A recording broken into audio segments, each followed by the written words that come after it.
So ಇದ್ರಲ್ಲಿ ಏನದಾವ ಅಂತ ಹೇಳಿದ್ರೆ ಕರೆಕ್ಟ್ ಅರ್ಥ ಮಾಡ್ಕೊಡ್ರಿ. 3 ಏನದಾವ ಅಂತ ಹೇಳಿದ್ರೆ ಒಂದೇ ಸೇಮ್ ಇದಾವ. 3 ಏನಂತ ಹೇಳಿದ್ರೆ ಒಂದೇ ಸೇಮ್ ಇದಾವ. ಬಟ್ ಆದ್ರೆ ಒಂದ್ ಏನಂತ ಹೇಳಿದ್ರೆ ಇದ್ರ ಡಿಫ್ರೆಂಟ್ ಆಗೈತೆ. ಆ ಡಿಫ್ರೆಂಟ್ ಆಗಿರೋದನ್ನ ನಾವು ತೆಗೆದು ಹಾಕ್ಬೇಕು. ಅದೇ ಏನಂತ ಹೇಳಿದ್ರೆ ಆಡ್ ಒನ್ ಔಟ್ ಅಂತ ಹೇಳಿ. ಸೊ ಈ ರೀತಿಯ ಕ್ವಶನ್ಸ್ ಗಳನ್ನ ನೀವು ನೋಡಿದ್ರಿ ಅಂತ ಹೇಳಿದ್ರೆ ಅರ್ಥ ಮಾಡ್ಕೊಂಡ್ಬಿಡ್ಬೇಕು. 4 ಆಪ್ಷನ್ ಕೊಟ್ಟಿದಾನ, 4 ಆಪ್ಷನ್ ಒಳಗಡೆ 3 ಸೇಮ್ ಅದಾವ, ಒಂದು ಡಿಫ್ರೆಂಟ್ ಆಗೈತೆ, ಅದನ್ನ ನಾ ಹುಡುಕ್ಬೇಕು. ನೀವು ಅದನ್ನ ಹುಡುಕಿರಿ ಅಂತ ಹೇಳಿದ್ರೆ ನಿಮಗೆ ಮಾರ್ಕ್ಸ್ ಬರ್ತೈತಿ. ಸೊ ಕರೆಕ್ಟ್ ಆಗಿ ಅರ್ಥ ಮಾಡ್ಕೊಂಡು ಏನಂತ ಹೇಳಿದ್ರೆ ಕ್ವಶನ್ ಪೇಪರ್ ನ ಬಿಡಿಸಕ್ ಹೋಗ್ರಿ. ಯಾಕಂತ ಹೇಳಿದ್ರೆ ಟೈಮ್ ಇಲ್ಲ ಜಾಸ್ತಿ. ನಾನು ನಿಮ್ಗೆ ಈ ರೀತಿಯಾಗಿ ನಾನು ಹೇಳ್ಕೊಡ್ತೀನಿ. ಸೊ ಇಲ್ಲಿ ಯಾವ್ದಕ್ಕೂ ಶಾರ್ಟ್ ಕಟ್ ಇಲ್ರಪ್ಪ ಸರ್. ಶಾರ್ಟ್ ಕಟ್ ಹೇಳ್ರಿ ಅಂತ ಹೇಳಿದ್ರೆ ಯಾವ್ದಕ್ಕೂ ಶಾರ್ಟ್ ಕಟ್ ಇಲ್ಲ. ನಾವು ಅರ್ಥ ಮಾಡ್ಕೊಬೇಕು. ಸೊ ಇವಾಗ ನೋಡ್ರಿ ಈ ತರ ಕೊಟ್ಟಿದ್ದಾನ. ಇವೇನು ವರ್ಡ್ಸ್ ಅಂತೂ ಅನ್ಸಂಗಿಲ್ಲ, ನಮ್ಗೆ ವರ್ಡ್ ಅಂತೂ ಅನಿಸೋಲು. ಬಟ್ ಆದ್ರೆ ಏನ್ ರಿಲೇಷನ್ ಅದಾವ ಅಂತ ಹೇಳಿ ನಾವು ನೋಡ್ಕೊಂತ ಹೋಗೋಣ. ಈ ರೀತಿ ಅಂತ ಬಂದಾಗ ನೀವು ABCD ಅನ್ನ ಬರ್ಕೋಬೇಕು. ABCDEFGHIJKL ಆಮೇಲೆ MNOPQR. ನಿಮ್ಗೆ ಪೇಪರ್ ಕೊಟ್ಟಿರ್ತಾರಲ್ಲ ಎಕ್ಸ್ಟ್ರಾ, ಸೊ ಅದ್ರಲ್ಲಿ ಬರ್ಕೊಂಡ್ ಬಿಡ್ರಿ. ಯಾಕಂತ ಹೇಳಿದ್ರೆ ನಮಗ್ ಬೇಕಾಗುತ್ತೆ. ಸೊ ಹೋದ ತಕ್ಷಣ ಬೇಕಾದ್ರೆ ABCD ಒಂದ್ಸರಿ ಬರ್ಕೊಂಡ್ಬಿಟ್ಟು ಅದಕ್ಕೆಲ್ಲಾನು ನಂಬರ್ಸ್ ಅನ್ನ ಹಾಕಿಟ್ಕೊಳ್ರಿ.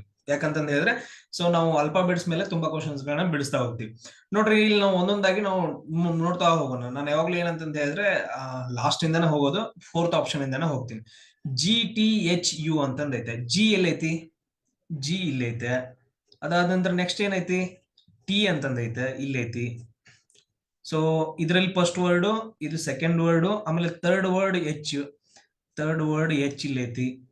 ಆಮೇಲೆ ಫೋರ್ತ್ ವರ್ಡ್ U ಇಲ್ಲೈತಿ. ಓಕೆ, ಇಲ್ಲಿ ಏನ್ ಕೊಟ್ಟಿದ ಅಂತಂದ ಹೇಳಿದ್ರೆ ಸೊ ಈ 2 ವರ್ಡ್ ಗಳನ್ನ ಒಂದಾದ ನಂತರ ಒಂದ್ ಕೊಟ್ಟಿದಾನ. ಆಮೇಲೆ ಈ 2 ವರ್ಡ್ ಗಳನ್ನ ಒಂದಾದ ನಂತರ ಒಂದ್ ಕೊಟ್ಟಿದಾನ. GHTU ಈ ತರ. GHTU ಸೇಮ್ ಅದೇ ತರ ಇದನ್ನ ನೋಡ್ತಾ ಹೋಗೋಣ. CD ಸೇಮ್ ಅದೇ ತರ ಇತ್ತಂದ್ರೆ ಮಸ್ತ್. ಇಲ್ಲಿ ನೋಡ್ರಿ, 1ನೇದು ಮತ್ತು 3ನೇ ಅಕ್ಷರಗಳು ಏನದಾವ ಅಂತಂದ ಹೇಳಿದ್ರೆ ಒಂದ್ರ ಮುಂದದಾವ. ಕರೆಕ್ಟ್. 2ನೇದು 4ನೇದು ಆ ತರ ಇದಾವ. ನೋಡ್ರಿ ಇಲ್ಲಿ ನೋಡ್ರಿ, 1 3 2 4. ಇಲ್ಲಿ ಏನಿದೆ ಅಂತಂದ ಹೇಳಿದ್ರೆ ರಿಲೇಷನ್ ಬರ್ಕೊಡ್ರಿ. 1, ಸೊ ಇಲ್ಲಿ 2ನೇದು ಇಲ್ಲಿಗೆ ಐತೆ, ಅದು ಬರಂಗಿಲ್ಲ. ಇಲ್ಲಿ ನಮ್ಮ ರಿಲೇಷನ್ ಏನಿದಾವ ಅಂತಂದ ಹೇಳಿದ್ರೆ 1 3 2 4 ಒಂದಾದ ನಂತರ ಒಂದಿದಾವ ಅಲ್ಫಾಬೆಟ್ಸ್. ಆ ತರ ನೋಡ್ಕೋಬೇಕು. GHTU ಅಂತಂದೈತೆ. C ಆದ ನಂತರ D. ಓಕೆ, C ಆದ ನಂತರ D. ಇದು 1ನೇ ವರ್ಡ್, ಅದಾದ ನಂತರ 3ನೇ ವರ್ಡ್. ಕರೆಕ್ಟಾ? CD ಕರೆಕ್ಟ್ ಇದಾವ. ಆಮೇಲೆ OQ ಎಲ್ಲಿ ಐತ್ ನೋಡ್ರಿ. O ಐತ, Q ಐತ. ಸೊ ಇದು 2ನೇ ವರ್ಡ್, ಇದು 4ನೇ ವರ್ಡ್. ಸೊ ಅದಾದ ನಂತರ ನೆಕ್ಸ್ಟ್ ನೋಡ್ರಿ ANBO ಅಂತಂದ್ ಬರುತ್ತೆ. ANB. A ಮತ್ತು B ಇದಾವ ನೋಡ್ರಿ. A ಮತ್ತು B 1 ಮತ್ತು 3ನೇ ವರ್ಡ್ ಸೇಮ್ ಇದಾವ. ಉಳಿದದ್ದೆಲ್ಲ ಬಿಡ್ರಿ. 1 ಮತ್ತು 3ನೇ ವರ್ಡ್ ಇಲ್ಲೆಲ್ಲ ಸೇಮ್ ಇದಾವ. ಇಲ್ಲಿ ನೋಡೋಣ, ಇದ್ರಲ್ಲಿ 1ನೇ ವರ್ಡ್ ಮತ್ತು 3ನೇ ವರ್ಡ್. 1ನೇ ವರ್ಡ್ E ಐತ. ನೆಕ್ಸ್ಟ್ 3ನೇ ವರ್ಡ್ R ಇಲ್ಲಿ ಐತೆ. ಅಜಗಜಾಂತರ ವ್ಯತ್ಯಾಸ ಐತಿ. ಸಿಂಪಲ್ ಆಗಿ ನೋಡ್ತಾ ಹೋಗ್ಬಿಡ್ರಿ. ಇನ್ನೊಂದ್ಸರಿ ಹೇಳ್ತಾ ಹೋಗ್ತೀನಿ ನಿಮ್ಗೆ. ಸೊ ತುಂಬಾ ಕನ್ಫ್ಯೂಸ್ ಮಾಡ್ಕೊಳಕ್ ಹೋಗ್ಬೇಡ್ರಿ. ಇಲ್ಲಿ ಅಂತ ಬಂದಾಗ 1ನೇ ವರ್ಡ್ ಮತ್ತು 3ನೇ ವರ್ಡ್ ಏನದಾವ ಅಂತಂದ ಹೇಳಿದ್ರೆ ಒಂದಾದ ನಂತರ ಅದಾವ GH. ಅದಾದ ನಂತರ ಏನ್ ಬರುತ್ತೆ ನೋಡ್ರಿ, CD. 1ನೇ ವರ್ಡ್ 3ನೇ ವರ್ಡ್ CD. ಆಮೇಲೆ GH. ಆಮೇಲೆ ಇದಾದ ನಂತರ ಸೆಕೆಂಡ್ ಆಪ್ಷನ್ ಅಲ್ಲಿ AB C ಈ ತರ. ಆಮೇಲೆ ಇಲ್ಲಿ ನೋಡ್ರಿ ಫಸ್ಟ್ ಆಪ್ಷನ್ ಒಳಗಡೆ E ಮತ್ತು F ಬರ್ಬೇಕಿತ್ತು. EF ಅಂತ ಬರ್ಬೇಕಿತ್ತು 1ನೇ ವರ್ಡ್ 3ನೇ ವರ್ಡ್. ಬಟ್ ಆದ್ರೆ ಬಂದಿಲ್ಲ. R ಅಂತಂದೈತೆ. F ಇರೋ ಜಾಗದಲ್ಲಿ R ಅಂತಂದೈತೆ. ಇಲ್ಲಿ ಡಿಫ್ರೆಂಟ್ ಆಗಿರೋ ಪದ ಯಾವ್ದು ಅಂತಂದ ಹೇಳಿದ್ರೆ ನಾವು ಈ ತರ ಅಂತಂದ ಹೇಳ್ತೀವಿ. ಸೇಮ್ ಇದೇ ತರ ಏನಂತಂದ ಹೇಳಿದ್ರೆ ಹಲವಾರು ಪದಗಳು ಬರ್ತಾವ. ನಾನು ಅದನ್ನ ಹೇಳ್ತಾ ಹೋಗ್ತೀನಿ ನೋಡ್ರಿ. ಸೊ ಕೆಲವು ಸಾರಿ ಏನ್ ಮಾಡ್ತಾರೆ ಅಂತಂದ ಹೇಳಿದ್ರೆ ಬೇರೆ ಬೇರೆ ವರ್ಡ್ಸ್ ಗಳನ್ನ ಕೊಡ್ತಾರೆ. ಇಲ್ಲಿ ಏನ್ ಕೊಟ್ಟಿದಾನ ಅಂತಂದ ಹೇಳಿದ್ರೆ ಫಸ್ಟ್ ಕಿನ್ಯಾ ಅಂತ ಕೊಟ್ಟಿದಾನ, ಆಮೇಲೆ ಬ್ರೆಜಿಲ್ ಅಂತ ಕೊಟ್ಟಿದಾನ, ಕೊಲಂಬಿಯಾ ಅಂತ ಕೊಟ್ಟಿದಾನ. ಅದಾದ ನಂತರ ನೆಕ್ಸ್ಟ್ ಏನಂದ್ರೆ ಟರ್ಕಿ ಅಂತ ಕೊಟ್ಟಿದಾನ. ಕರೆಕ್ಟಾ? ಸೊ ನೀವು ಡೈರೆಕ್ಟ್ ಆಗಿ ಆನ್ಸರ್ ನೋಡಕ್ ಹೋಗ್ಬೇಡ್ರಿ. ಯಾಕಂತಂದ ಹೇಳಿದ್ರೆ ಟೈಮ್ ಇಲ್ಲ, ಅದಕ್ಕೋಸ್ಕರ ನಾನು ಸರ್ಚ್ ಮಾಡಿ ಹಾಕ್ತಾ ಇದ್ದೀನಿ. ಸೊ ಇಲ್ಲಿ ಕಿನ್ಯಾ ಫಸ್ಟ್ ಒನ್ ಏನಿದೆ ಅಂತಂದ ಹೇಳಿದ್ರೆ ಕಿನ್ಯಾ ದೇಶ ಇದೆ, ಬ್ರೆಜಿಲ್ ದೇಶ ಇದೆ, ಕೊಲಂಬಿಯಾ ಇದೆ, ಆಮೇಲೆ ಟರ್ಕಿ ಐತೆ. ಸೊ ನೀವು ಮ್ಯಾಪ್ ಅನ್ನ ನೋಡಿದ್ರೆ ಸೊ ಈ ರೀತಿಯಾಗಿ ಏನಂತಂದ ಹೇಳಿದ್ರೆ ಸಮಭಾಜಕ ವೃತ್ತ ಬರುತ್ತೆ. 0 ಡಿಗ್ರಿ ಸಮಭಾಜಕ ವೃತ್ತ. ಅದನ್ನ ನಾವೇನಂತ ಕರಿತೀವಿ ಅಂದ್ರೆ ಇಕ್ವೇಟರ್ ಅಂತ ಕರಿತೀವಿ. ಎಲ್ಲರೂ ಸ್ಟಡಿ ಮಾಡಿರ್ತೀವಿ. ಸಮಭಾಜಕ ವೃತ್ತ ಯಾವ ದೇಶಗಳ ಮೇಲೆ ಹಾದು ಹೋಗೈತೆ. ಸೊ ಅದಾದ ನಂತರ 23.5 ಡಿಗ್ರಿ ಇದು, ಈ ಕಡೆ ಕೆಳಗಡೆ 23.5 ಡಿಗ್ರಿ ಇದು ಯಾವ ದೇಶಗಳ ಮೇಲೆ ಹಾದು ಹೋಗೈತೆ ಅಂತ ಹೇಳಿ ನಿಮ್ಗೆ ಗೊತ್ತಿತ್ತು ಅಂತ ಹೇಳಿ ಗೊತ್ತಾಗತ್ತೆ. ಕಿನ್ಯಾ ದೇಶದ ಮೇಲೆ, ಆಮೇಲೆ ಬ್ರೆಜಿಲ್, ಕೊಲಂಬಿಯಾ ಮೇಲೆ ಏನಂತಂದ ಹೇಳಿದ್ರೆ ಸಮಭಾಜಕ ವೃತ್ತ ಹಾದು ಹೋಗೈತೆ. ಇವು 3 ಏನಂತಂದ ಹೇಳಿದ್ರೆ ಒಂದೇ ಬರ್ತಾವ. ಬಟ್ ಆದ್ರೆ ಟರ್ಕಿ ಎಲ್ಲಿ ಬರುತ್ತೆ ಅಂತಂದ ಹೇಳಿದ್ರೆ ಈ ಕಡೆ ಮೇಲ್ಗಡೆ ಬರುತ್ತೆ ಟರ್ಕಿ. ಸೊ ಟರ್ಕಿ ಏನಂತಂದ ಹೇಳಿದ್ರೆ ಸಮಭಾಜಕ ವೃತ್ತದ ಮೇಲೆ ಹಾದು ಹೋಗಿಲ್ಲ. ಸೊ ಅದಕ್ಕೋಸ್ಕರ ಟರ್ಕಿ ಏನಾಗತ್ತೆ ಅಂತಂದ ಹೇಳಿದ್ರೆ ಡಿಫ್ರೆಂಟ್ ಆಗಿ ಆಗತ್ತ. ಸೊ ನೆಕ್ಸ್ಟ್ ಕ್ವಶನ್ ನೋಡ್ರಿ, ಸೇಮ್ ಅದೇ ತರ. ಸೊ ಇಲ್ಲಿ ಏನ್ ಮಾಡಿದ ಅಂತಂದ ಹೇಳಿದ್ರೆ ಇವುಗಳನ್ನೆಲ್ಲ ಬಿಟ್ಬಿಡ್ರಿ. ಸೊ ಇಲ್ಲಿ ಏನಂತಂದ ಹೇಳಿದ್ರೆ ಈ ಆನ್ಸರ್ಸ್ ಗಳನ್ನೆಲ್ಲ ಬಿಟ್ಬಿಡ್ರಿ, ನಿಮ್ಗೆ ಆನ್ಸರ್ಸ್ ಗಳೆಲ್ಲ ನೋಡಕ್ ಹೋಗ್ಬಿಡ್ರಿ ನಾನು ಎಕ್ಸ್ಪ್ಲೈನ್ ಮಾಡೋವರೆಗೂ. ಆನ್ಸರ್ಸ್ ಗಳು ನೀವೆಲ್ಲ ಬಿಟ್ಬಿಡ್ರಿ. ಸೊ ಫಸ್ಟ್ ವರ್ಡ್ ಏನ್ ಕೊಟ್ಟಿದಾನ, ಫಾರ್ಮರ್ ಅಂತ ಕೊಟ್ಟಿದಾನ. ಫಸ್ಟ್ ವರ್ಡ್ ಏನಂತ ಕೊಟ್ಟಿದಾನ, ಫಾರ್ಮರ್ ಅಂದ್ರೆ ಏನ, ರೈತ ಅಂತಂದ ಹೇಳ್ತೀವಿ. ಸೆಕೆಂಡ್ ವರ್ಡ್ ನೋಡ್ರಿ, blacksmith. Blacksmith, blacksmith ಅಂತಂದ ಹೇಳಿದ್ರೆ ಕಂಬಾರ ಅಂತಂದ ಹೇಳ್ತೀವಿ, ಕಂಬಾರ. ಸೊ ಅದಾದ ನಂತರ ನೆಕ್ಸ್ಟ್ ನೋಡ್ರಿ, ಕೋಬ್ಲರ್. ಕೋಬ್ಲರ್ ಅಂತಂದ ಹೇಳಿದ್ರೆ ಮೇಚಿ ಅಂತಂದ್ ಬರುತ್ತೆ. ಸೊ ಇದನ್ನ ನಾನು ಹೇಳಂಗಿಲ್ಲ ನಿಮ್ಗೆ, ಇದ್ರದ್ದು ವರ್ಡ್ ಮೀನಿಂಗ್ ಹೇಳಂಗಿಲ್ಲ, ನೀವು ಸರ್ಚ್ ಮಾಡ್ರಿ ಕೋಬ್ಲರ್ ಅಂದ್ರೆ ಏನು. ಸೊ ಅದಾದ ನಂತರ ನೆಕ್ಸ್ಟ್ ಒನ್ ಯಾರಂತಂದ್ ಹೇಳಿದ್ರೆ ಹೆಲ್ಪರ್ ಅಂತಂದ್ ಬರ್ತಾರೆ. ಇವರೆಲ್ಲ ಏನಂತಂದ್ ಹೇಳಿದ್ರೆ, ಸೊ ಅವ್ರ ಕಾಲ್ ಮೇಲೆ ಕಾಲ್ ನಿಂತ್ಕೊಂಡು ಏನಂತಂದ್ ಹೇಳಿದ್ರೆ ವರ್ಕ್ ಮಾಡೋರು. ರೈತ ಏನಂತಂದ್ ಹೇಳಿದ್ರೆ ಹೊಲ್ದಾಗ ದುಡಿತಾನ, ಬ್ಲಾಕ್ ಸ್ಮಿತ್ ಅವ್ನ್ ಕಂಬಾರಿಕೆತನ ಮಾಡ್ತಿರ್ತಾನ, ಅವನು ದುಡ್ಡು ಇದ್ ಮಾಡ್ಕೊಂತಿರ್ತಾನ. ಕೋಬ್ಲರ್ ಕೂಡ ಸೇಮ್. ಬಟ್ ಅದ್ರ ಹೆಲ್ಪರ್ ಏನು, ಸಹಾಯಕ, ಎಲ್ರಿಗೂ ಸಹಾಯ ಮಾಡೋನು ಇವನು ಹೆಲ್ಪರ್. ಅಂದ್ರೆ ಇವಾಗ ಏನಂತಂದ ಹೇಳಿದ್ರೆ ನಾನು ವರ್ಕ್ ಮಾಡ್ತಾ ಇರ್ತೀನಿ, ನನ್ಗೆ ಯಾರೋ ಒಬ್ಬನ್ ಸಹಾಯ ಮಾಡ್ತಿರ್ತಾನಲ್ಲ ಅವ್ನ್ ಹೆಲ್ಪರ್ ಅಂತ ಕರಿತೀವಿ.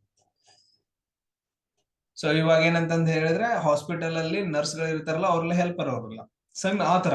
ಹೆಲ್ಪರ್ ಏನಂತಂದ್ರೆ ಇವರೆಲ್ಲ ಏನಂತಂದ ಹೇಳಿದ್ರೆ ಓನ್ ಆಗಿದಾರ, ಬಟ್ ಆದ್ರೆ ಇವನ್ ಏನಂತಂದ ಹೇಳಿದ್ರೆ ಡಿಪೆಂಡ್ ಆಗಿದಾನ, ಬೇರೆಯವ್ರ ಮೇಲೆ ಡಿಪೆಂಡ್ ಆಗಿದಾನೆ ಹೆಲ್ಪರ್. ಸೊ ಅದಕ್ಕೋಸ್ಕರ ಈ ವರ್ಡ್ ಏನಂತಂದ ಹೇಳಿದ್ರೆ ಡಿಫ್ರೆಂಟ್ ಆಗುತ್ತೆ. ಇದರಲ್ಲಿ ಆಪ್ಷನ್ ಡಿ ಏನಂತಂದ ಹೇಳಿದ್ರೆ ತುಂಬಾ ಡಿಫ್ರೆಂಟ್ ಆಗುತ್ತೆ. ಸೇಮ್ ಅದೇ ತರ ನೋಡ್ರಿ, ಮುಂದಿನ ಕ್ವಶನ್ ಒಂದ್ ಬರುತ್ತಾ, ಮುಂದಿನ ಒಂದ್ ಕ್ವಶನ್ ಬರುತ್ತಾ. ಸೊ ಆನ್ಸರ್ ಅನ್ನ ನೋಡ್ಕೊಳಕ್ ಹೋಗ್ಬೇಡ್ರಿ, ಡೈರೆಕ್ಟ್ ಆಗಿ ನಾನು ತೆಗೆದು ಬಿಡ್ತೀನಿ ಇದನ್ನ.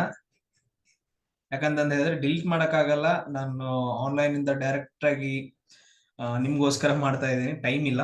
ಸೊ ಇಲ್ಲಿ ನೋಡ್ರಿ, ಫಸ್ಟ್ ಆಪ್ಷನ್ ಏನಿದೆ ಅಂತಂದ ಹೇಳಿದ್ರೆ ಮುಂಬೈ. ಮುಂಬೈ ಒಳಗಡೆ ಏನ್ ಕೊಟ್ಟಿದಾನ ಅಂತಂದ ಹೇಳಿದ್ರೆ ಪ್ರೆಸಿಡೆಂಟ್ ಹೌಸ್ ಐತಿ ಅಂತಂದ್ ಹೇಳಿದಾನ, ಫಸ್ಟ್ ಒನ್ ಕರೆಕ್ಟಾ.